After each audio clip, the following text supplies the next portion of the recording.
Welcome so much to another session of Congressman Castro's Texas 20 Grant Series. Today we are featuring speakers from the Department of Justice who will speak to funding opportunities from the Office of Justice Programs, as well as the Office of Violence Against Women. And so I'm going to go ahead and hand it off to our featured guest today. Thank you. Dennis, if you'd like to go first. Good afternoon, everyone. How you doing? Thanks for inviting me and OJP to the event today. My name is Dennis Miller. I am a congressional intergovernmental specialist here at the Office of Justice Programs. It's really one of my main focus points to make sure that stakeholders have the information that they need in order to access and apply to our grants here at OJP. So it really is very fulfilling to be able to sit and talk to you next to my wonderful colleague, Ginger Barnes. So please take the stage, Jen. Thanks, Dennis, and thanks, Jasmine. And most of all, thanks to everybody who's taken time from your busy schedule to learn about some DOJ grants today. I hope this will be worth your while. And you'll have my contact information. So if I don't answer a question today, then please always feel free to reach out to me.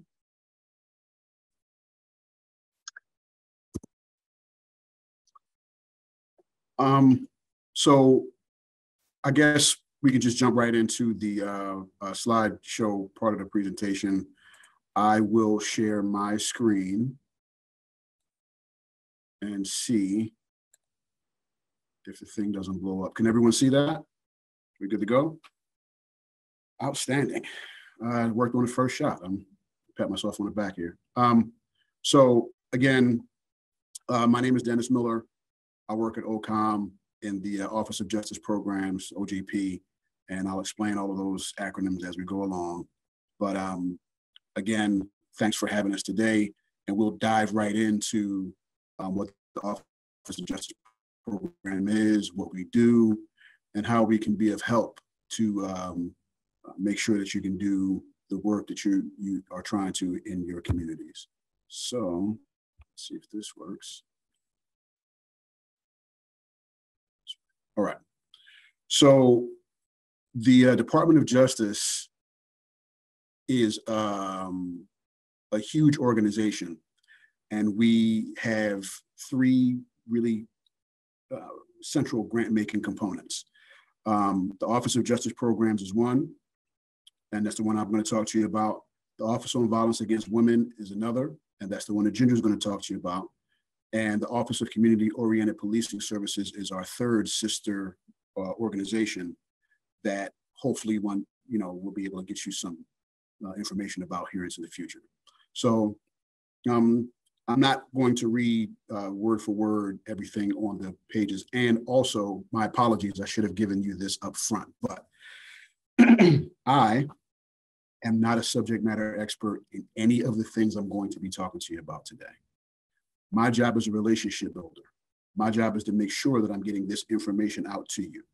What I want you to do, if you have any questions, any granular questions about what I'm going to talk to you about, please get them to me. I'm going to put my email address in the chat room.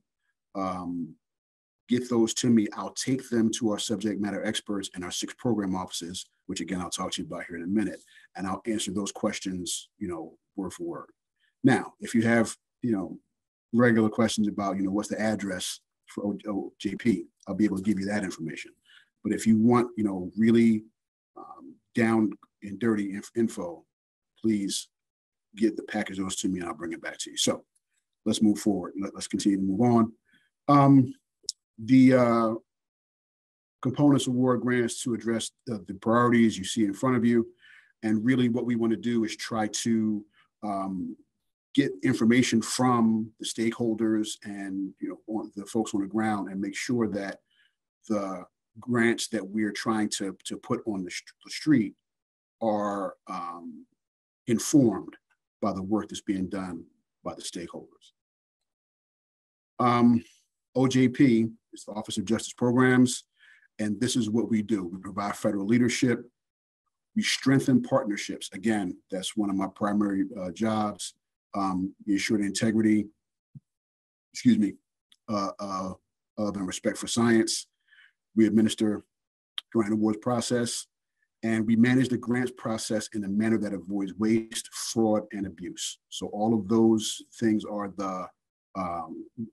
under the umbrella of OJP and how we do what we do. So we have 6 program offices. The Office of Justice Programs is the umbrella organization, and under that there fall a number of business offices, one of which I work in, the Office of Communications, but we'll focus on the 6 program offices, and you can see them all up here. These are the 6 and their acronyms, and I'll go into a little bit more detail about each right about now. So Bureau of Justice Assistance is BJA. They try to reduce and prevent crime. They reduce recidivism. If you're thinking about law enforcement, really BJA is the main grantor in that space. Excuse me. The Bureau of Justice Statistics, BJS. They stay up to date on crime statistics. They're the principal source for statistics for DOJ. So they are what they say they are. If you need information about what effect justice programs are having, BJS is the place to go to for that. NIJ is the National Institute of Justice. They also deal in data, but they're much more of the research arm of how we do what we do.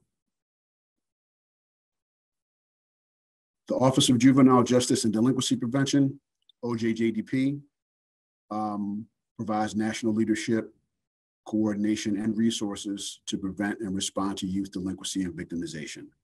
OJJDP is an organization that is focused on treating children as children, trying to make sure that the response to any delinquency and victimization is fair and focused. So that's what OJJDP is and what they do. The Office for Victims of Crime raises awareness of crime victims issues.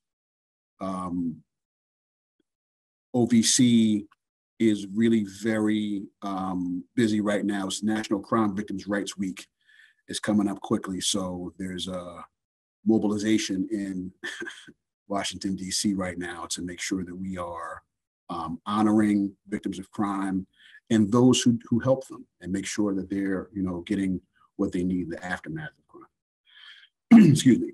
And the Office of Sex Offender Sentencing, Monitoring, Apprehending, Registering, and Tracking is a mouthful, but we call it the SMART Office.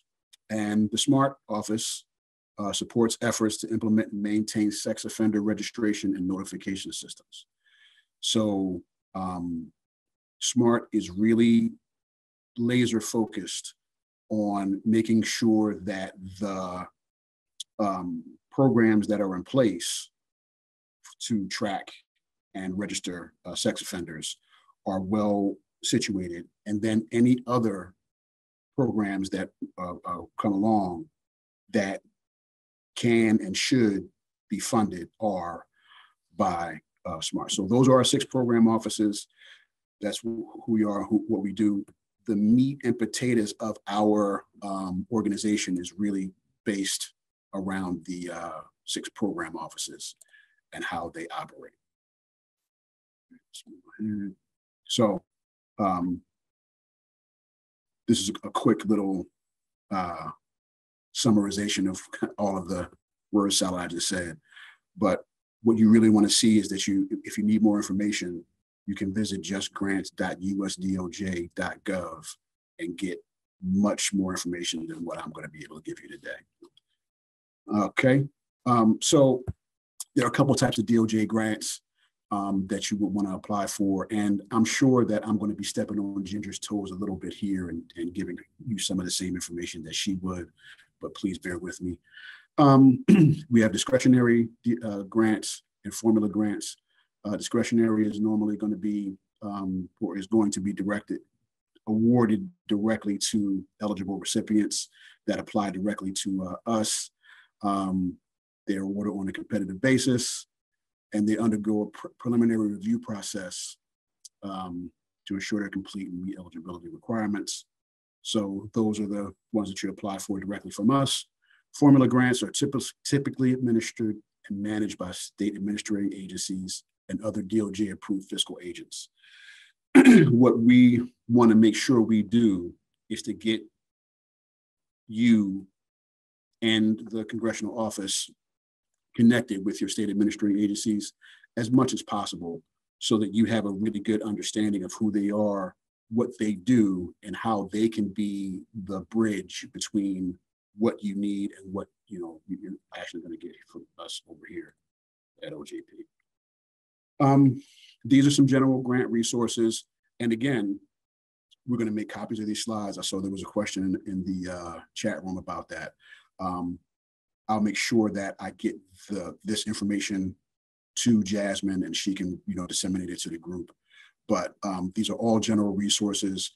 The solicitations are posted on these websites. And again, Ginger, my apologies, but wanted to be thorough when I put my slides together. But and the grants management and payment systems are also here. You can take a look at those as well. Just Grants. Just Grants is a fairly new system, and Ginger, I'm sure you'll go over it as well and have a better viewpoint on when they came into play. But we really kind of needed a unified system, and Just Grants has been doing a really awesome job of streamlining the management process for applicants for our grants. So if you, wanted to go to their resource website, it's down here at the bottom with justicegrants.usdoj.gov, and they'll provide whatever information and resources you need to try to assist you in your application process. Just Grants, I, again, am not inside of the program offices, but I'm in Just Grants just about every day, just getting information that I need to be able to inform, congressional offices. So I'm able to use it without any problems. So you should be as well, because I'm a dinosaur and I really do a poor job. Again, me getting the PowerPoint up as quickly as I did just there, please don't be fooled by that. But Just Grants is such a intuitive system that I'm able to use it without much of a problem. So they have virtual Q&A sessions that Just Grant does. These are the most updated ones that I have. Ginger, again, if you have more updated ones, please let us know. But their team facilitates weekly sessions. They'll have direct technical assistance. So all of these dates and times are when they present on these issues like entity management, award assessment, so forth and so on. And again, if you need more information, go right down here and go to justgrants.usdoj.gov// and you'll be able to get what all the good information they have to better understand Just Grants.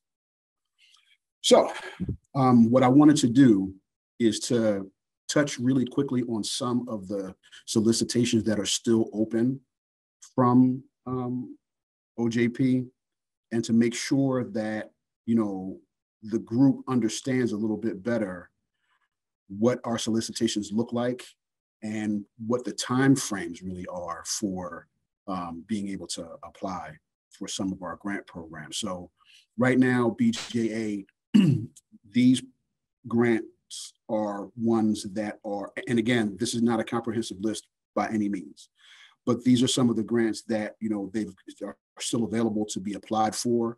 Community-based approaches to prevent and address hate crimes. The grants.gov deadline is May 17th, and the Just Grants deadline is May 24th. So these are still open, to be applied for.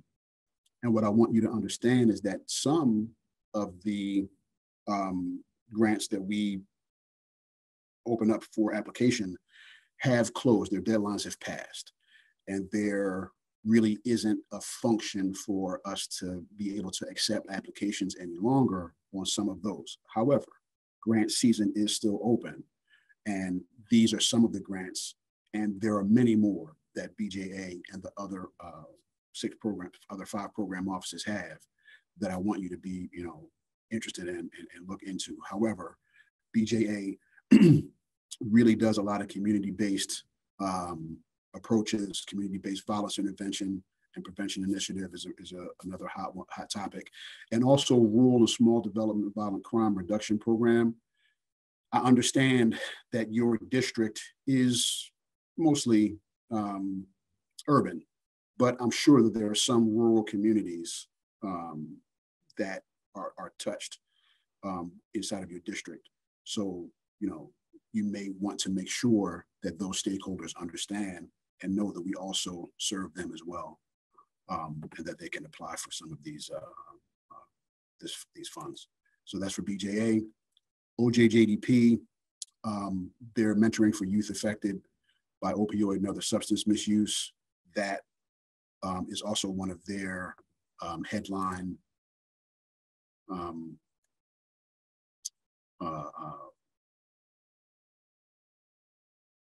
solicitations. So again, please understand that's still open, and you can still apply for it as well. And for OVC, these are a couple of their main, programs that focus on human trafficking and that work kind of in tandem with one another in order to be able to, fund the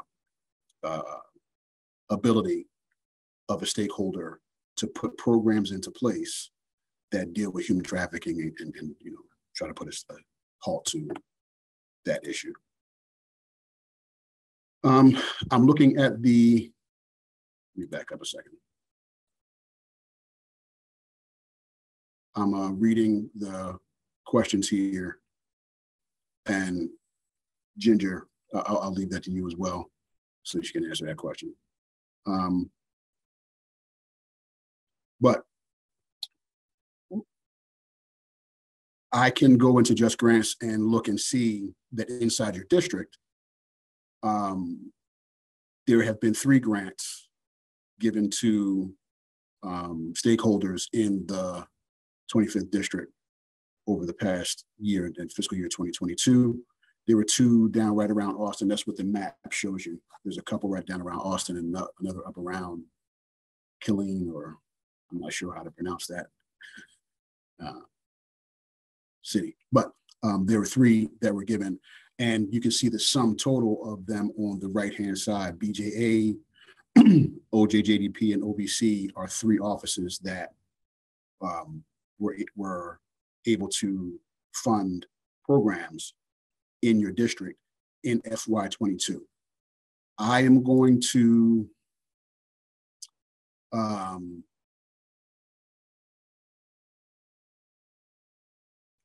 I guess give you a plea to take those numbers and expand them. 3 feels like a really low number to me. So I would like to see those numbers grow. And the only way to do that is to have the stakeholders really apply in a robust fashion and try to, qualify for some of our funding. So I would encourage the group to, apply for our funding and do so, utilizing the skills and abilities that we, are putting forth today, utilizing your congressional office to, help you with letters of support. All of those things are really important to, try to get those up. So I also wanted to talk to you a little bit today about peer review. We are looking for peer reviewers that have a diverse background. If you click on the site, you'll go into the webpage, and it'll give you really kind of detailed information on what each one of the program offices wants and needs inside of their peer reviewers, and it'll give you a fleshed out, feeler for that. So open that up, find out what that information is, and sign up to be a peer reviewer if you can.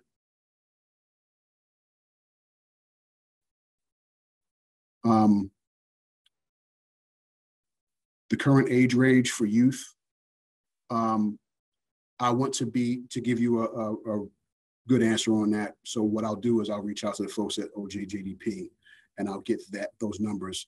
I do know that there is a real push right now to make sure that youth are not housed in the same facilities as adult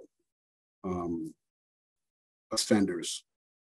We want to try to take that and make it to a minimum and make sure that the youth are not housed in the same space. However, I will make sure that I get that information to you, Mel, and take that to you and get that to you. I'll get you the OJJDP information here as soon as I can, Mel. So that's for peer review. And for additional information and resources, if you'd like, any further information about OJP, you'd be able to go to these websites,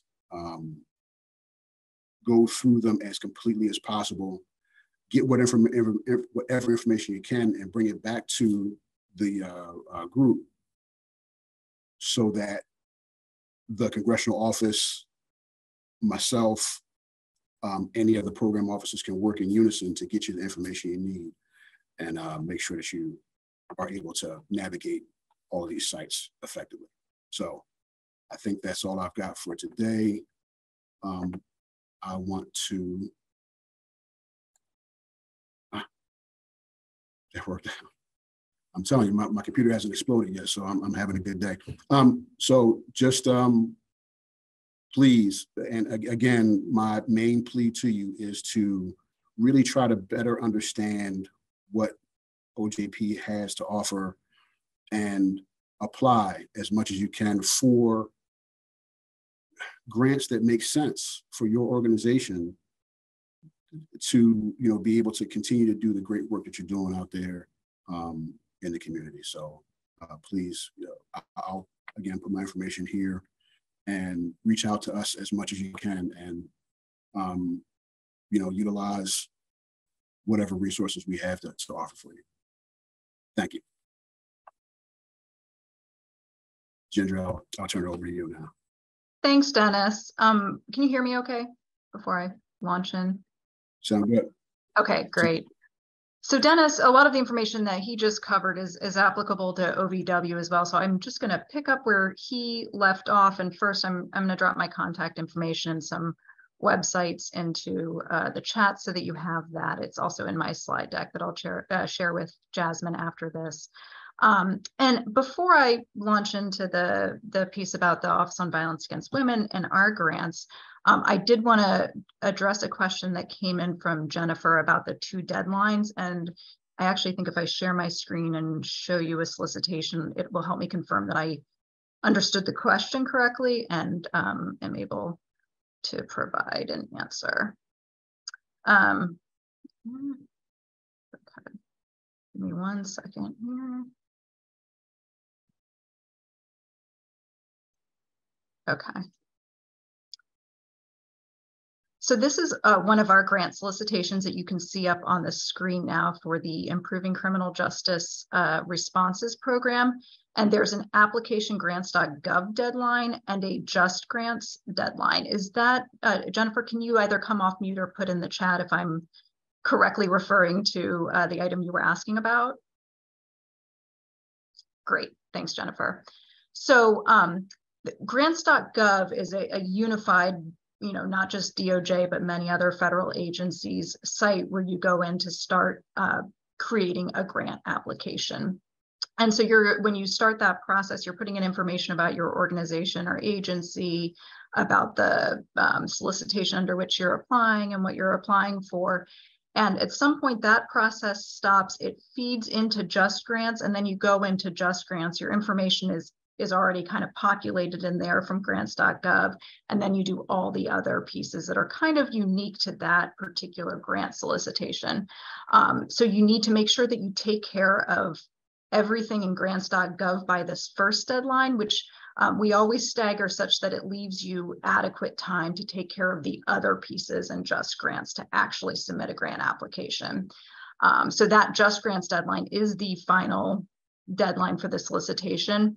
And one thing I will just say that I always encourage folks to do when they have questions about this is really try to get through that grants.gov piece as fast as you can, because the challenges can come up on that next leg in Just Grants. So like if a grantee or if an applicant says to me, hey, we're ready to apply, but I'm not sure if our budget's going to be 400,000 or 450,000, I'll say, just put in whatever right now. You can change it later, but you really need to get that grants.gov piece out of the way and move on to the next piece.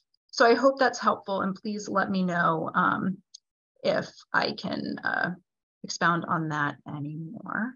And now I'm gonna bring up my slides. Okay, so I'm just gonna give you a pretty quick overview of the Violence Against Women Act grant programs administered through my office. And please jump in if you have questions at any point, and I'll make sure that there's time for questions at the end as well. So OVW was created in '95 to administer programs under the Violence Against Women Act and subsequent legislation. VAWA was reauthorized, as I'm sure many folks know, in March of 2022. It kind of bolstered what we can do under existing programs, what our grantees can do, and also created new programs to address kind of emerging challenges in the field and give us new tools for addressing things like cyber stalking and cyber abuse, to offer new avenues to justice, including restorative justice practices, and to really ramp up training for law enforcement on trauma-informed investigation, just to name a few. So our mission is to expand the capacity across the country to respond to domestic violence, dating violence, sexual assault, and stalking. We have 19 grant programs. I'm going to quickly breeze through those in a moment. And our grants are used to serve hundreds of thousands of victims every year, and do a great deal of other things. These grant programs, this funding can basically go to any place in a community where a victim might go for help in the aftermath of violence. There's statutory requirements around what types of agencies can apply under what programs for what purposes, but taken collectively, it really covers the gamut of places that people go for help. We have two formula grant programs: the Stop Violence Against Women grant that goes to the state, as well as the Sexual Assault Services Program, which is designed specifically to provide services and advocacy to sexual assault victims. Whereas the Stop formula program, by statute, a chunk of it has to go to victim services, a chunk goes to prosecution, another to law enforcement. And then there's some discretion with the remaining amounts. So we give that money to the states, and the states are largely responsible for issuing it out as subawards. But these are our discretionary or competitive grant programs. We have a program that supports responses on college and university campuses. We have a set of programs designed specifically to address these crimes in tribal communities. We have programs specifically for working with youth who have been exposed to violence and engaging men and boys in efforts to prevent violence against women and girls. We have a culturally specific services program, which recognizes that for many people, they're going to a place where services are offered by and for members of their own community is more comfortable and more responsive to their particular needs and helping them heal. We have a rural grant program for rural areas. You might be interested in the Improving Criminal Justice Responses program, which focuses on mostly on policing and prosecution, but in close partnership with victim services providers. All of this information is on our website, and I'm always happy to answer questions or point you in the right direction if you have questions about any of these programs. For each of our programs, the statute really defines exactly who can apply, like I said before, and what kind of activities they can do with the funding. And so some of these recipients can be states, local governments and tribal governments, nonprofit organizations, higher ed, and this list is not complete, but those are the general categories of agencies that we support. So I think you're probably getting a sense that there's a tremendous range in the type of work that can be funded through VAWA grants. And the thread that really ties it all together is this idea of a coordinated community response. And basically what that means is that all of these different systems that are there to respond when these types of crimes happen are better than the sum of their parts when people are working together to make systems more navigable for survivors and to hold offenders accountable for their crimes. So this is a document taken from a document you can find on our website. It's just some guidance on providing or preparing a strong OVW grant application. Step one is assembling your multidisciplinary team, who all needs to be at the table. And then when you come together, identify the gaps. What do you need that you don't have? Is legal services something that many survivors need in your community, but there's not enough of? Is transitional housing a chronic unmet need where our transitional housing program could be something to consider applying for? Identifying where your strengths and gaps are is a key step. Preparing your grant application is next. And it's really important to read those solicitations, as painful as reading them can be, to understand eligibility, scope, and requirements, because unfortunately sometimes people apply, and if it turns out they weren't eligible, or if they miss a really critical part of an application, we can't consider them further. And so it's just a lot of wasted time on an applicant's part. My colleagues and I are here to answer your questions and support you in applying. So if something's unclear or if you're not sure about something, please always reach out to the contact that you find in a solicitation. And like I said, you're welcome to contact me. Make the case using data and anecdotes from your community about why you need these funds and why having them will be impactful. We recommend avoiding jargon and using concrete examples. I will be honest and say sometimes we get applications where it's clear the grant writer wrote it, and there's a disconnect between really understanding what the target community is and what they really need, because it's kind of loaded with buzzwords. So, so you can be real, be genuine, be upfront in preparing those grant applications. The following instructions piece, I think I kind of already went over how important that is for getting through the gate and through peer review. And then have a plan B. Just putting together that team and doing that work to prepare for applying puts you in a good position to apply again in a future year, even if you don't receive funding, to consider other funding opportunities. And I will say that for, many of our programs are very competitive, so we can only fund a small portion, not a small portion, it varies from program to program, but we can only support a portion of the applications that we receive. Our peer reviewers record notes on strengths and weaknesses in grant applications, and grant applicants can always ask to see those notes, whether or not they're successful in obtaining a grant. And many applicants who don't get funded the first time around will actually take that feedback, back to their group and prepare a stronger and winning application the next time around. These are some QR codes. Like I said, I'll share this slide deck with Jasmine after, to some key documents on our website. Oh, and here is, I think this quote really drives home why we do what we do to support our grantees and serving survivors. Survivor assisted by one of our Legal Assistance for Victims program grantees said, "I just wanted to reach out and thank you both so much for advocating for my son and me. You really went out of your way to stand up for us, and I will be forever grateful for your support. You have both been so kind and compassionate, and I cannot thank you enough for everything." you're both in the right line of work and you're changing the world. It's always good to get that kind of feedback, and we hear it a lot from people who have boots on the ground and who are using these funds to help people get safe, get back on their feet, and rebuild their lives. Here are some links that most of them I also put in the chat. And before I just wrap up and turn it back to folks for questions, I wanted to follow up on the Just Grants piece of things.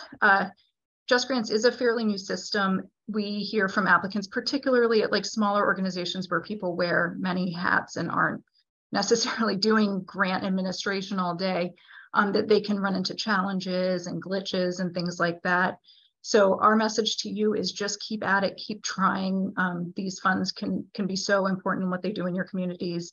And we have a help desk for Just Grants issues, and my colleagues there work round the clock to make sure that when people need help with running into technical roadblocks, that they can get the help that they need to get past that, so that they can apply and be considered for funding. So that's all I have, and I welcome any comments or questions. Thanks. All right, everyone. So you can either unmute yourself to ask a question, or you can throw your question in the chat and we can read it out for either Dennis or Ginger to answer, but feel free to do either or.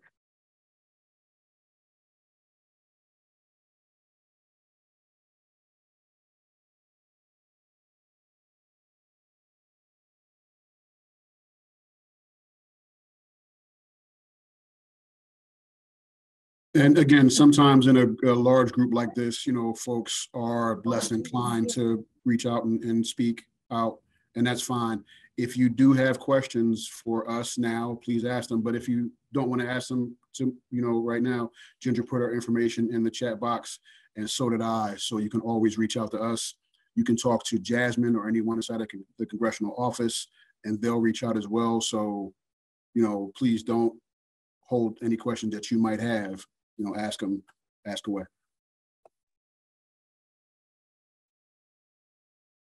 I just saw a question about the recording. So I will send out a link for the recording and the copy of the slide decks for both Dennis and Ginger after the meeting. I think the latest that'll get sent out is tomorrow afternoon. It just depends how long it takes our comms team to get the link ready for us. But you guys will get it before the end of this week. And I'm looking at the question from Mel Webb. There are a number of solicitations that are available for higher education. So I should be able to put together a quick little packet of ones that are available. I'll get those to Jasmine as soon as I can.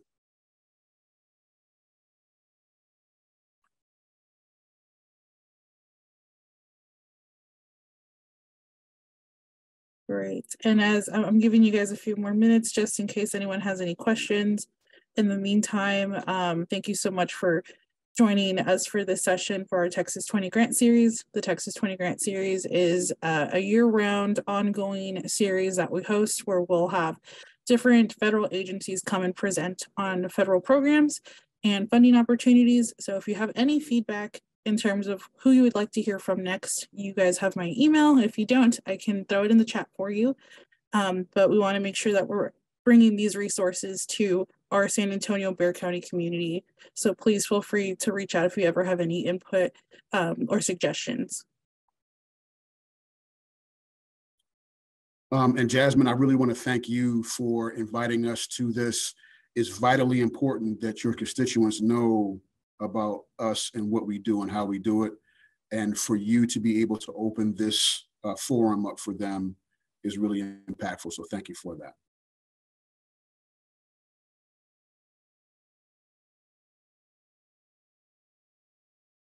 Yes, we're always happy to do it. Okay, well, folks, if nobody has any questions, we have everyone's email. So you're more than welcome to reach out to us and let us know if you have any other questions that we can get answers for you. In the meantime, you'll get the slide deck and the recording by tomorrow afternoon. But thank you so much for joining us today. Thank you to Dennis and to Ginger for taking time out of your day to present to our community. And we look forward to an ongoing relationship with you guys. Thank you.